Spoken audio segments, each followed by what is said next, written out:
Hi, so today I thought we could do a book video.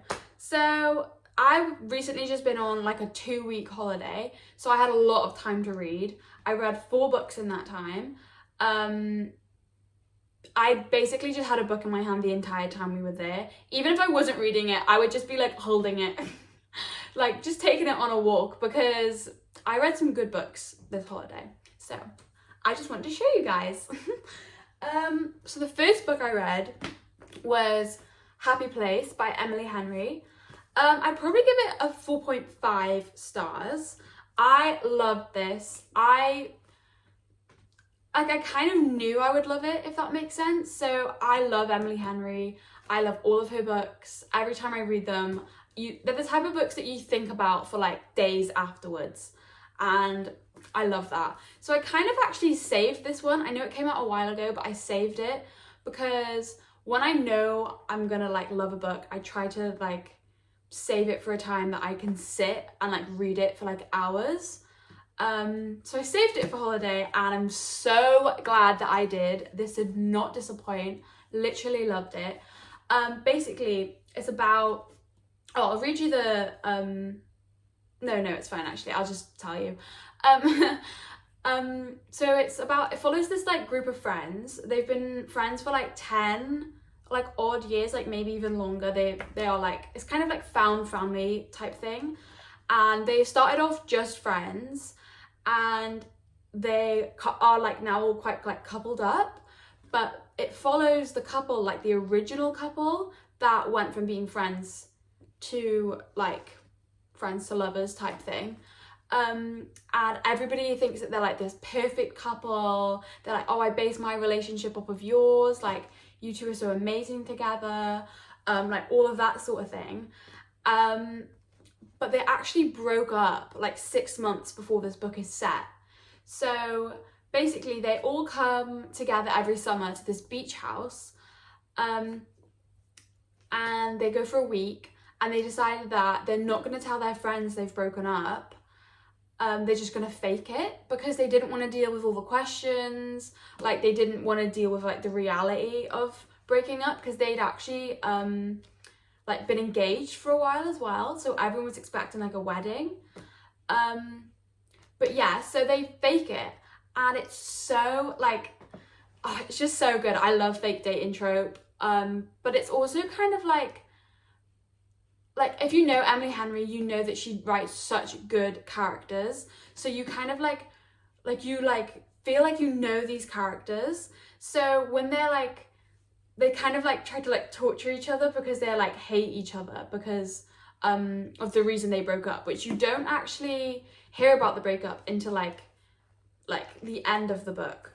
But you've got, it's kind of like an underlying issue between the two of them, and like it's just beautiful. I'm literally like I literally can't even talk enough about it. It is a miscommunication trope, which I don't usually like, but like I said, you do get to know the characters so well, so it's a little bit like you understand why they're miscommunicating, because they're kind of like treading around each other, trying to like not be the person that like puts their emotions on the line when they want the other person to do that. And it does get really frustrating at times, but because you like I felt like I knew these characters, I felt like I was in this friend group, so I did enjoy it. I did. But it's not just about like the romance part of it. A lot of Emily Henry books do like kind of have more than just the romance. So it's also about like how friendships progress as you get older and how you keep friendships. There's like a few people keeping like loads of different secrets that kind of get hashed out. But yeah, I would recommend this to anyone that will let me talk about it, basically. So yeah, I would give that definitely like a 4.5 stars. The next book I read, I actually bought in the airport. It's Everything I Know About Love by Dolly Alderton. And I kind of went in with really high expectations, which I'm not sure if that's why I was kind of disappointed. I'd read such good reviews and I've heard so many people talk about it, but it just kind of didn't hit the mark for me. Like maybe like 3 stars. I don't know, like it's really conflicted because the last like maybe 20% of the book I loved. I did have a little cry at the pool. Like I did love that, and I thought the message at the end was really amazing, but I can't ignore that the first 80% of the book, you read it and it's just a bit like, what is the point? Like you're just trying to figure out like, where is this going? It basically follows Dolly Alderton.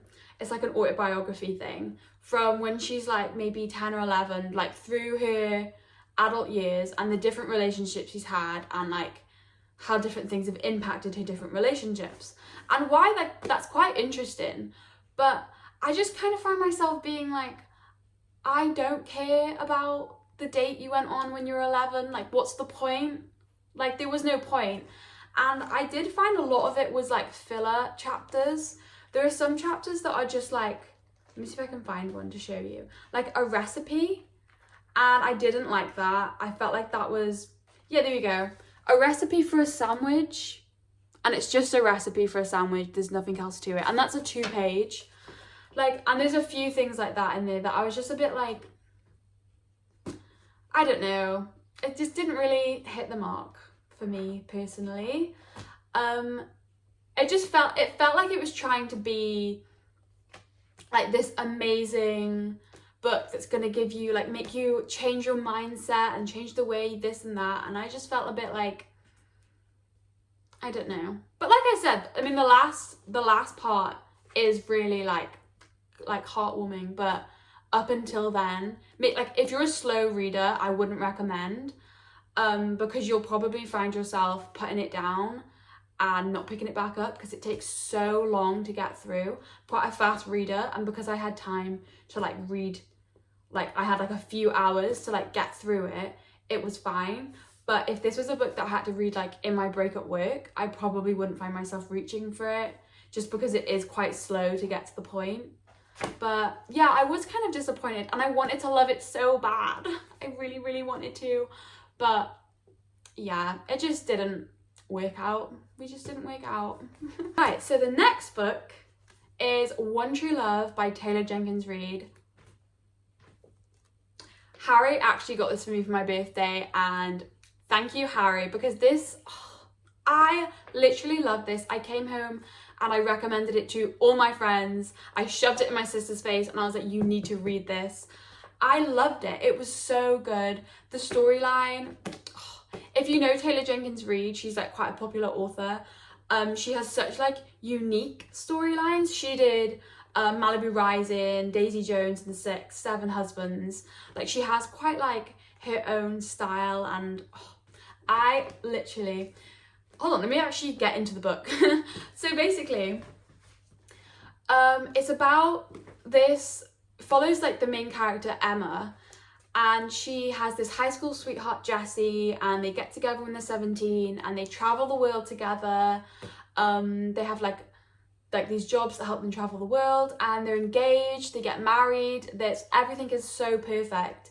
And then Jessie takes a trip to Alaska, and his helicopter actually goes down, and he's pronounced dead because he was missing. He was just missing, and he's pronounced dead.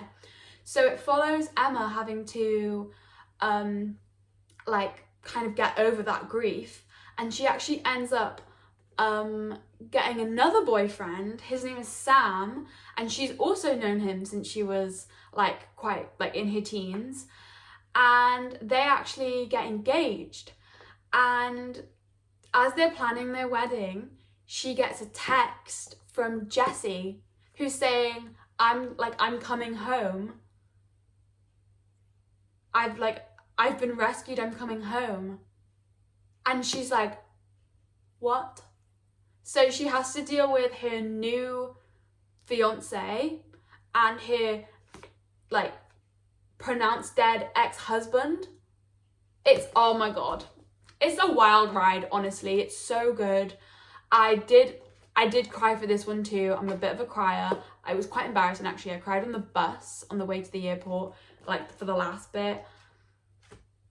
Yeah, but oh my god, one of my all-time faves. I think it's definitely up there. I loved it. But yeah, that's that.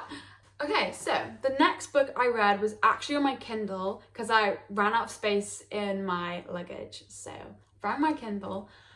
It was Wild Love by Elsie Silver. This is the first Elsie Silver book I've read. I think it's one of her newer ones as well. It was on Kindle Unlimited, so I actually came across it by accident. I was like, oh, that looks fine. It was definitely more than fine. Oh my gosh, it was so cute. I was like kicking my feet, giggling. Like, oh, it was just, oh, beautiful. It follows this young, I say young, he was like 30, like youngest billionaire, and he's in his not his hometown, but he's in this small town that he spent a lot of his summers in. It's like a small country town, and he's trying to like start like a record label thing, and all of a sudden his best friend's like sister comes home, and he's just rehashing all of his old feelings he had for her when they were teenagers, and it's so good. He's basically been in love with her the entire time, and she's like coming to terms with the fact that she's kind of always had him in the back of her mind, but it takes them a while. It's just so fun. It's so cute. The spice level, it's definitely like a lot spicier than the other books. But it's like, it doesn't like get in the way of the storyline. I do sometimes think if there's too much, it gets in the way of like the cuteness, if that makes sense. But yeah, I did really enjoy it. The only thing I would say, which I was surprised of actually, is basically ever since I read The Soulmate Equation by Christina Lauren, I haven't liked like kids in the books. I don't know if it's because I can't relate to that, but they just always really annoy me. I feel like they just get in the way, and they're always like the reason that they can't be together. And in this book there was like the main character did have like a surprise child actually, but she didn't like get in the way. She actually added to the plot, which I really liked. So that's kind of changed my mind a little bit, because normally I like steer clear of books that have that sort of trope in it, or like even like the pregnancy tropes and things like that I don't really enjoy. But it's kind of changed my mind a little bit, to be honest. So that was really nice. I'd probably rate it maybe, yeah, probably like a 4, lower than these ones, but definitely not low. Yeah, I would recommend 100%. I will be reading more of her books in the future. I actually bought her Heartless. I think that's part of like her series that she wrote.